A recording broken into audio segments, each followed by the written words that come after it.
You're so cheesy.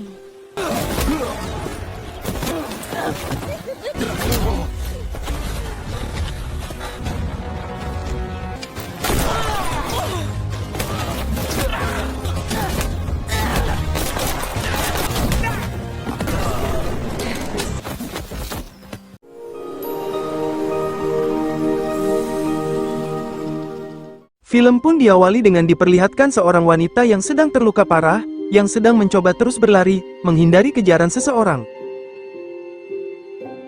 Di sisi lain, terdapat mobil van yang melaju di jalanan, dan tepat berhenti yang tak jauh dari wanita itu berada. Lalu pria itu mengeluarkan senjatanya, yang dirinya tampaknya berencana mengakhiri hidup wanita tersebut. Dengan topeng canggihnya, pria itu dengan mudah menargetkan wanita itu, dan mulai membidik senjatanya.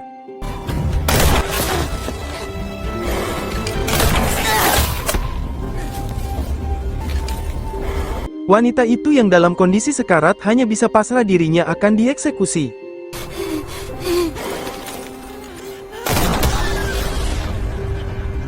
Wanita itu tak lain itu adalah wanita yang bernama Sarah, dan kini dirinya bersama pasangannya yang bernama Ben, yang saat ini mereka berencana akan pergi ke suatu tempat di hutan ini. Best stay quiet. What a nightmare. You said I do.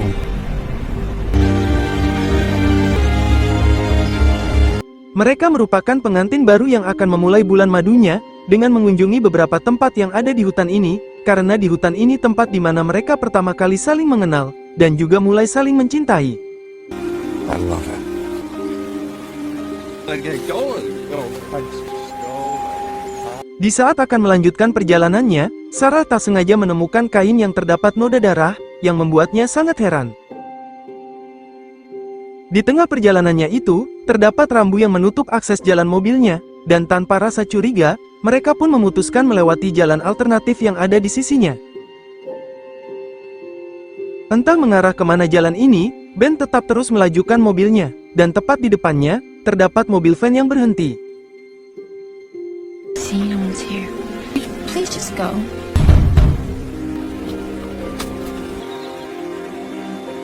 Pemilik van itu bernama Saun, yang mengaku saat ini mobilnya sedang mogok, dan ia pun bermaksud untuk ikut menumpang di mobil mereka, lalu mengantarkannya di daerah perbatasan, untuk memanggil bantuan membawa mobilnya keluar dari hutan ini.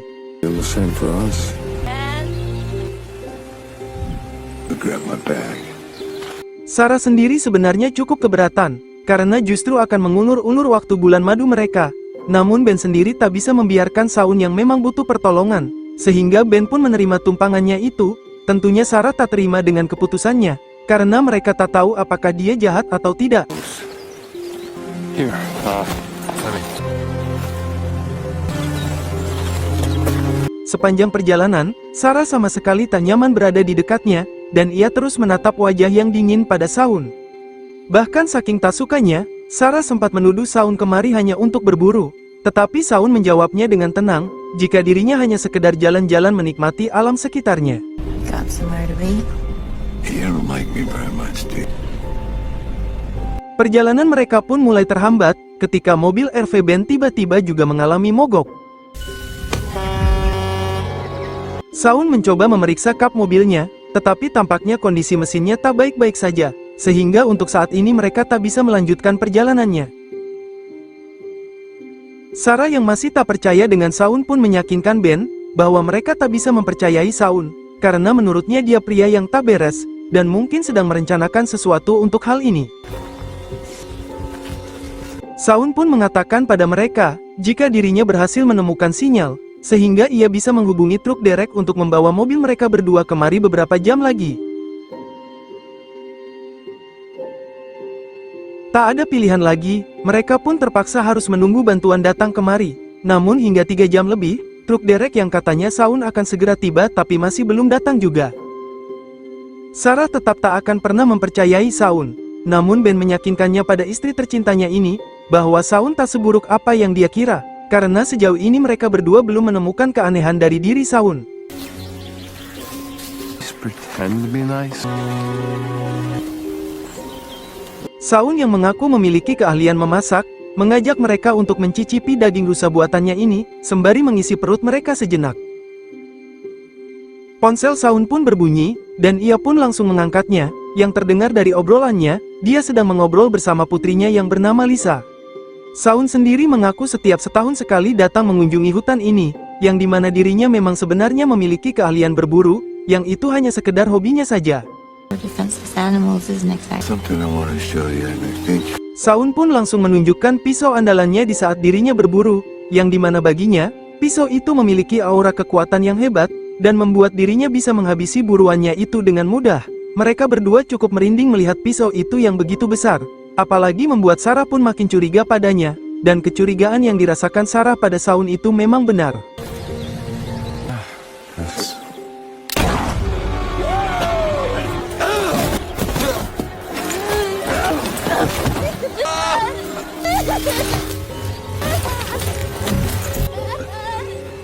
Shaun sangat salut dengan kecurigaan Sarah pada dirinya dari awal, karena memang semua ini sudah bagian dari rencananya menangkap mereka berdua. so here we go, baby. Dan tanpa basa-basi, Shaun pun langsung mencucul perut Sarah dengan setengah pisaunya, sehingga Sarah tak langsung matoi begitu saja. Ben pun sangat emosi melihat kelakuan Shaun pada istrinya, namun Shaun justru menyalahkannya, bahwa semua ini terjadi karena Ben tak mempercayai perkataan istrinya itu dari awal, sehingga Ben menurutnya bukanlah sesosok pria baik yang bisa melindungi istrinya.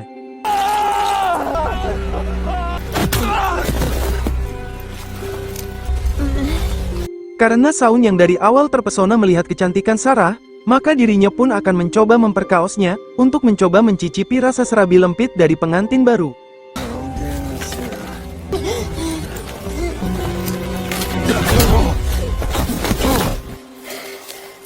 Ben pun langsung melepaskan ikatan di tangan Sarah, sekaligus mengambil pisau dan ponselnya itu untuk dibawa lari.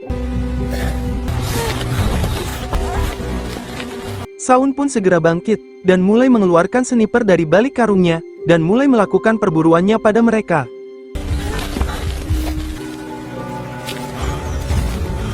Karena mereka memang dalam kondisi terluka, maka mereka pun tak bisa melanjutkan perlariannya, apalagi Sarah sendiri merasa tak bisa bertahan lebih lama lagi dari rasa sakitnya ini. Every inch of this place. I'm coming after you, motherfucker. Dari teriakan ancaman Shaun, Ben tak tahu lagi harus berbuat apa. Namun seketika itu di hadapannya, ia melihat seorang pria dan wanita yang sangat mirip dengan dirinya dan Sarah, tampaknya juga sedang berlari menghindari seseorang. Namun Ben harus menerima kenyataan, ketika melihat Sarah yang kini sudah tak bernyawa atas lukanya itu.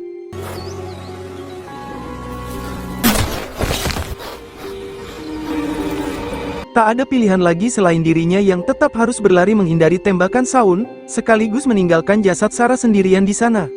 Next time, sweetheart. Shaun pun meminta Ben untuk tak terus berlari dan bersembunyi, karena dirinya hanya ingin ponselnya itu dikembalikan, dan dirinya berjanji tak akan membunuhinya.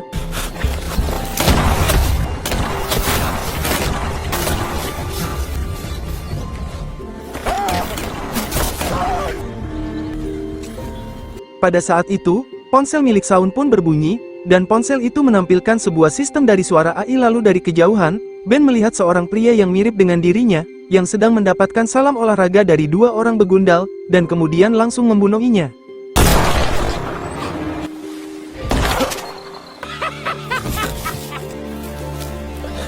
Setelah dirasa sudah aman, Ben kembali ke mobilnya, dan langsung mengobati lukanya itu. Kemudian ia menghampiri jasad dirinya yang sudah tak bernyawa. Ketika Ben memeriksa dompetnya, ia menemukan fotonya bersama dengan Sarah yang sama persis dengan miliknya. Lagi-lagi ponsel canggih milik Shaun pun kembali aktif, dan kali ini menampilkan sistem seorang wanita yang tak lain itu adalah Sarah, memberikan informasi tentang status Ben saat ini, yang kondisinya masih dalam keadaan terluka, dan Shaun sebagai pemilik kuasa pada ponselnya, memiliki hak untuk mengatur status Ben saat ini. Current performance and Sarah experience. Ben tak sengaja memilih status upgrade kecerdasan pada dirinya hingga 100%. Intelligence upgrade complete. Please enable product safety options for a safe. Di sisi lain, para pegundal itu tadi yang seorang konobil, berpesta bersama dengan membakar daging yang diduga itu jasad Sarah. Karena merasa daging makanan mereka kurang, pria itu yang bernama Clauren pun pergi bermaksud mengambil jasad Ben yang dibunuh tadi, meskipun kawan-kawannya mencoba melarangnya, karena jasad Sarah udah lebih dari cukup. Melihat Clarence akan membawa jasadnya itu, Ben yang sudah paham dengan fungsi ponsel canggih itu, langsung menaikkan kemampuan dirinya dengan maksimal. Commencing. Ability upgrade complete. Ability set at dangerous level. Clarence pun tak sengaja melihat Ben di belakangnya, dan tampaknya Clarence juga mengetahui tentang siapa itu Ben, yang baginya Ben adalah sebuah mainan miliknya.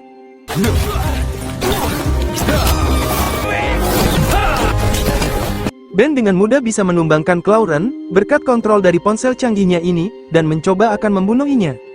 Tembakan itu didengar oleh kedua kawan Clarence yang mengira, mungkin Clarence sedang bermain-main dengan jasadnya Ben.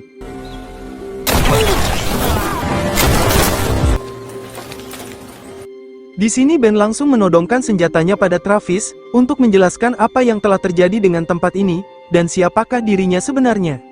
Travis pun menjelaskan, bahwa Ben hanya sebuah kloningan dalam permainan ini, karena di sini tempat mereka bisa bersenang-senang dengan kloningan Ben dan Sarah, bahkan memiliki akses penuh untuk mengontrol kecerdasan dari target kloningannya itu.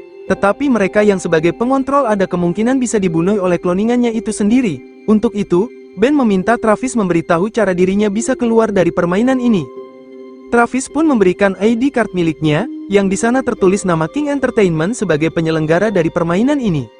Namun untuk mengakses pintu keluarnya, Ben harus menggunakan sidik jari miliknya. Untuk itulah, Ben dengan kejam langsung mengambil beberapa jarinya Travis.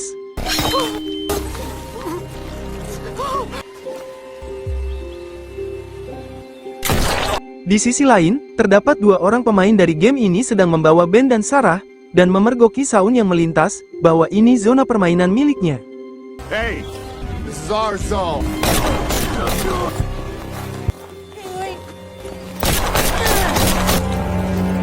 Dari informasi yang kita dapatkan, bahwa Ben dan Sarah ternyata menjadi sebuah objek kloningan di game tersebut, yang dimana setiap pemain bisa melakukan hal apapun pada kloningan itu dengan bebas, baik disiksa atau diperkaos, karena mereka sudah dibekali penuh dengan ponsel canggih dari perusahaan tersebut, untuk mengatur tingkat kecerdasan dan kemampuan pada Ben dan Sarah, tetapi tak ada jaminan keselamatan, jika kloningan itu akan membunuh pemainnya jika salah mengontrolnya. Salah satunya dari Ben yang bersama dengan kita sepanjang film, karena kecerdasannya sudah di-upgrade 100%, jadi dirinya memiliki akses penuh pada dirinya, bahkan telah menyadari, jika dirinya dijebak pada permainannya ini. Lalu untuk alasan mengapa harus Ben dan Sarah yang jadi kloningannya, nanti akan kita jelaskan lebih lanjut.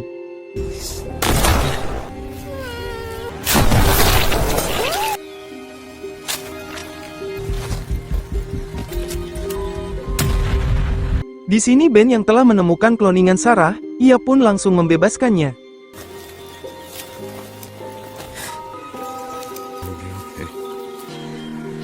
Lalu Ben menjelaskan pada Sarah apa yang telah terjadi sebenarnya, bahwa diri mereka adalah kloningan dari permainan ini, tetapi mereka semua memiliki kesadaran yang sama dengan diri mereka.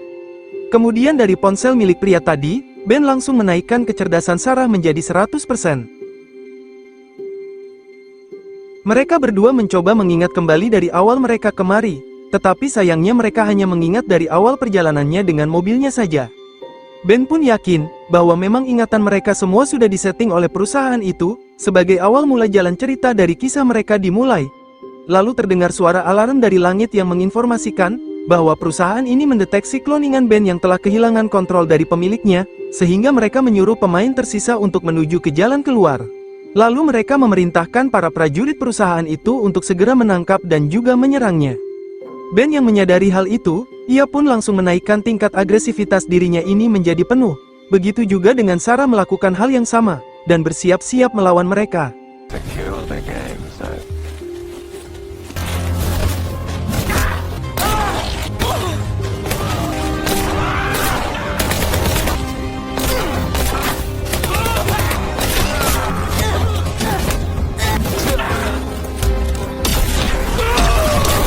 Berkat semua kemampuan mereka berdua sepenuhnya ditingkatkan, mereka berdua dengan mudah bisa menghabisi prajurit di sana tanpa terluka sedikit pun.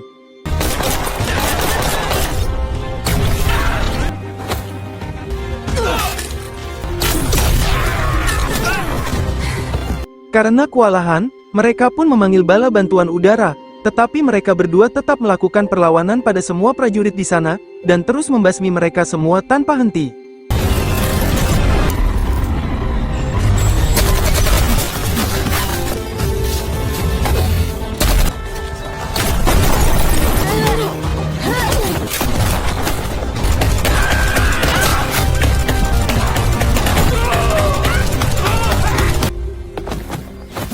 Setelah pergelutannya yang tanpa henti, akhirnya mereka berdua berhasil menghabisi semua prajurit. Lalu dari kejauhan, mereka berdua melihat gedung perusahaan itu, yang disitulah kantor pusat dari permainan itu terjadi, namun mereka berdua masih belum mengetahui misteri yang terjadi dari permainan ini. Lalu muncullah tombol keluar dari permainan ini, yang dimana sebuah sistem meminta mereka untuk menunjukkan kartu identitasnya.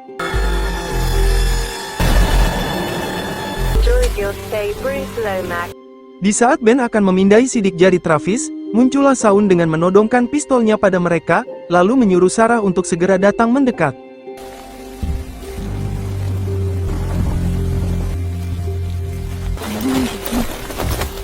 Shaun pun menyadarkan pada mereka berdua, bahwa mereka sama sekali tak nyata, dan sama sekali tak memiliki hak untuk berkuasa pada permainan ini. Karena bagi diri dan pemain lainnya, mereka berdua hanyalah sebuah mainan yang bebas diperlakukan apapun sesukanya.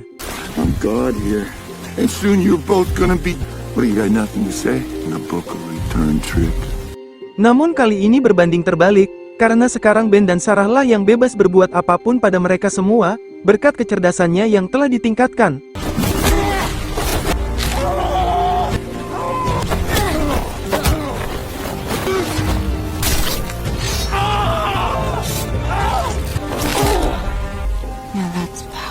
Tanpa bisa berbuat apapun, akhirnya Shaun pun harus tumbang dengan mengenaskan. Kemudian mereka pun melanjutkan perjalanannya itu menuju pintu keluar, yang seketika itu terbukalah sebuah portal yang menuju ke gedung perusahaan itu, dengan sistem hologram dari Sarah yang mempromosikan tentang sekilas dari permainan ini. And remember, these will last a lifetime. Nothing goes to waste. Mereka berdua pun berencana akan menyusup lebih dalam lagi ke gedung ini, dengan melewati dan melawan berbagai prajurit yang menjaga tanpa kendala.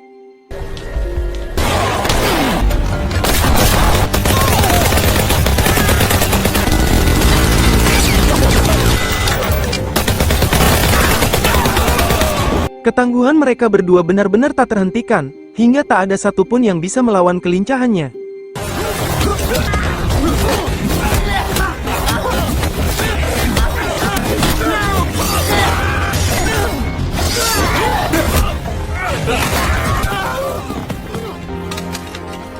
Dan tiba saatnya, mereka berdua pun memasuki sebuah ruangan, yang di sana terdapat kloningan diri mereka di sebuah tabung, dan sosok asli Ben itu sendiri, selaku pemilik perusahaan dan permainan ini, yang memang dia sendirilah pelaku dari semua ini bersama dengan Sarah, dan menyebut dirinya adalah King. What is this place? This is where you were created, family. King pun meminta mereka untuk tenang, bahwa semua ini bagian dari bisnisnya, yang dimana dirinya hanya ingin membuat semua manusia memiliki kebebasan untuk berbuat sesuka hatinya, tanpa harus memiliki masalah dengan hukum. Namun bisnis tersebut tetap berlawanan dengan hukum, karena permainan yang King ciptakan tetap mengancam keselamatan pemainnya. King tetap tak peduli, karena berkat permainan ini, dirinya dan istrinya bisa menghasilkan uang jutaan dolar, bahkan bisnisnya ini mendapatkan banyak dukungan dari para pemain yang sudah merasakannya. Namun titik kelemahan dari bisnisnya ini yakni, kloningan ciptaan mereka masih bisa menguasai dirinya jika salah kontrol. Karena sekarang Ben dan Sarah berada di kecerdasan yang maksimal, maka King kali ini tak bisa berbuat apapun, dan hanya bisa pasrah jika kloningannya menjadi senjata makan tuan dirinya.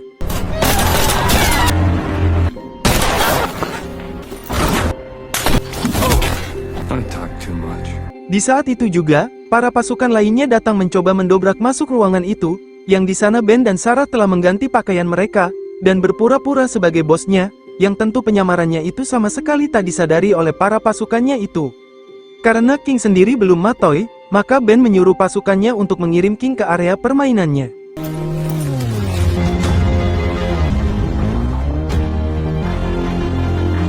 Welcome back to the Bedford King Entertainment. Akhirnya King pun dikirim ke area permainan di hutan itu, dan menjadi target berikutnya bagi pemain lainnya yang masih aktif di dalamnya. It's me. Oh, wrong. Say fuck me, baby. We come here for... Oh, wait, please. No, listen. Sementara Ben dan Sarah pun akhirnya keluar dari fasilitas tersebut, yang di sana terlihat sebuah kota megah dari masa depan tempat di mana Ben dan Sarah asli tinggal. Kedatangannya pun disambut oleh sistem perusahaannya, bahwa mereka berdualah ternyata pemimpin dari kota tersebut, dari hasil bisnis yang telah dijalankan oleh King, dan kini Ben dan Sarah selaku kloningan mereka yang memegang akses penuh dari semuanya ini. Mr. and Mrs. King? It's good to be the king. From all of us at King Entertainment. Terima kasih sudah menonton alur cerita film ini yang berjudul Primal Games. Tulis komentarmu tentang video ini. Jika suka dengan video ini, klik like, share, dan subscribe untuk mendapatkan notifikasi video terbaru selanjutnya. Dan semoga kalian semua diberi kesehatan dan dilancarkan rezekinya selalu.